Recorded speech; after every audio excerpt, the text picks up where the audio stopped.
5 essentials to set yourself up for success in Premiere Pro. This is my 8-part video series, and this is video number 2, and it starts inside Premiere Pro. I've scaled my dream from a beginner, an intern, all the way to a seasoned professional by using methods like these. And you can too. Adobe has been with me every step of the way. It's been 21 years of using these tools. I want to celebrate that. With these simple tips, you'll fall in love with your process, create faster, attract more clients, and bring more joy into your work. Your clients are going to love it too.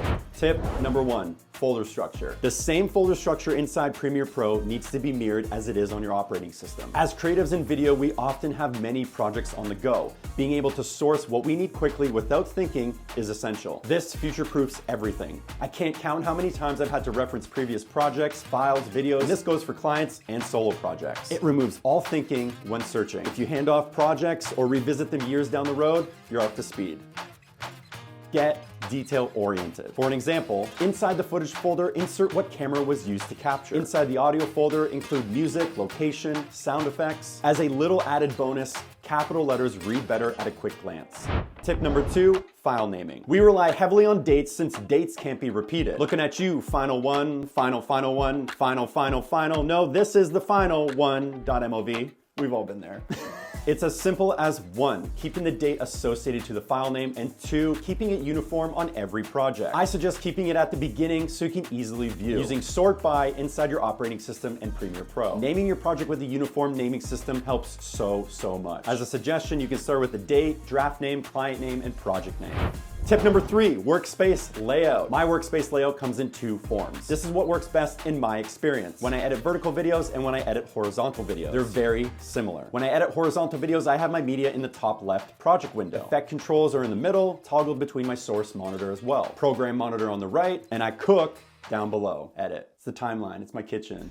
Vertical videos call for a taller real estate, so I simply click and drag the program monitor to the right, like so. We know many projects call for horizontal and vertical, so there's a quick way to jump between these workspaces. Once you have your workspace set up the way you like, go to Window, Workspaces, and click Save New Workspace. Label it. Now it shows up on your shortlist across all devices because it's connected to your Creative Cloud. That's pretty awesome. If you mess up your workspace or get scrambled, simply go to Window, Reset to Saved Layout. Premiere Pro is friendly with click and drag, so don't feel restricted. Have fun and keep trying new workspaces. They offer a ton of suggestions in the menu. Having the same workspace across every device is crucial. From desktop to laptop, it's a seamless jump, getting to creating faster and delivering to clients with 0 friction.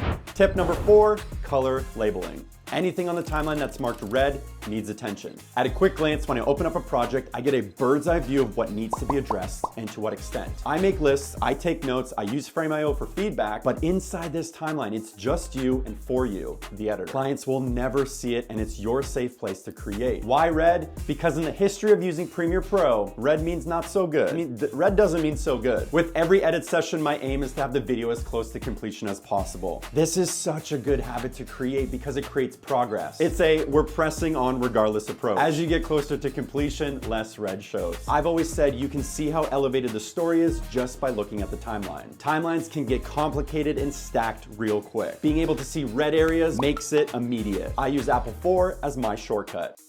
As I edit, I get ideas. Mark it. As we present it, we get feedback. Mark it. As we build, oh, this needs more attention. Mark it. I'll get to that on the next pass. Mark it. This applies to a variety of areas as you create. Mark it. This needs effects. Mark it. Set them up and you'll never look back. Go to the toolbar up at the top. Premiere Pro Settings Labels. Premiere Pro provides a set of pre-made labels. Use them. I suggest making your own. And let me know in the comments below what colors you associate to what. I typically use mango, apple 3 for needs a second opinion. Pink, purple, green, light blue means A-OK. That's apple 5, 6, 7, 8. Keep cooking. Tan, apple 9 is for placeholder. I'm probably gonna delete these clips. Choose whatever colors you wish, but please promise me, make your colors pop. Because life is beautiful. A universal system across your entire team helps clarity in communication and efficiency. And what remains is the same color structure. This way, if we need to pick up or drop off, the project maintains great momentum.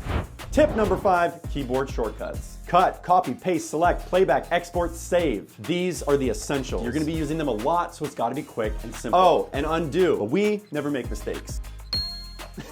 Shortcuts are important because they drastically speed up your editing. You can customize shortcuts by going to the top toolbar, Premiere Pro, keyboard shortcut. These are the most common shortcuts used. All of this becomes muscle memory, making you run through the edit that much faster.